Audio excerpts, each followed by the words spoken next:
Friends, ಎಲ್ಲರಿಗೂ ಮತ್ತೊಂದು ಯುಗಾದಿ ಹಬ್ಬದ ಶುಭಾಶಯಗಳನ್ನು ಕೋರ್ತಾ, ನಮ್ಮ ಹಾರ್ದಿಕ್ ಪಾಂಡ್ಯ ಅವರು ಐಡಿಯಲ್ ಆಟಗಾರ ವಾಸಿಂ ಜಾಫರ್ ಅವ್ರನ್ನ ಆಯ್ಕೆ ಮಾಡಿದ್ದಾರೆ. ವಾಸಿಂ ಜಾಫರ್ ಬಗ್ಗೆ ಹೇಳಬೇಕಂತಂದರೆ, ಅವರು 242 ಪ್ರಥಮ ದರ್ಜೆಯ ಮ್ಯಾಚನ್ನು ಆಡಿದ್ದು 18,002 ರನ್ ತೆಗೆದ್ರೆ ಅದರಲ್ಲಿ 53 ಶತಕ, 86 ಅರ್ಧ ಶತಕ, 50 ಎವರೇಜ್ ಇದೆ. ಅದು ಅಲ್ಲದೆ ಭಾರತದ ಟೆಸ್ಟ್ ಕ್ರಿಕೆಟ್ನಲ್ಲಿ 2 ದ್ವಿಶತಕವನ್ನು ಬಾರಿಸಿರ್ತಾರೆ. ಇವರಿಗೆ ಹೆಚ್ಚಿನ ಅವಕಾಶ ಸಿಗಲಿಲ್ಲ ಅಂತ ಹೇಳ್ಬೇಕಾಗುತ್ತೆ. ಯಾಕಂದರೆ ಅಲ್ಲಿ ವೀರೇಂದ್ರ ಸೆಹ್ವಾಗ್ ಫಿಕ್ಸ್ ಆಗಿದ್ದರು ಓಪನರ್ಸು. ಹೀಗಾಗಿ ಇವರಿಗೆ ಸಿಕ್ಕ ಅವಕಾಶದಲ್ಲಿ 2 ದ್ವಿಶತಕ ಹೊಡೆದಿದ್ದಾರೆ.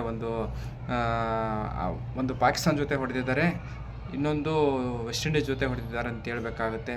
ಅದಲ್ಲದೆ KKR ನಾಯಕತ್ವವನ್ನು ಇವರಿಗೆ ರಿಂಕು ಸಿಂಗ್ ಅವರು ಕೊಟ್ಟಿದ್ದಾರೆ.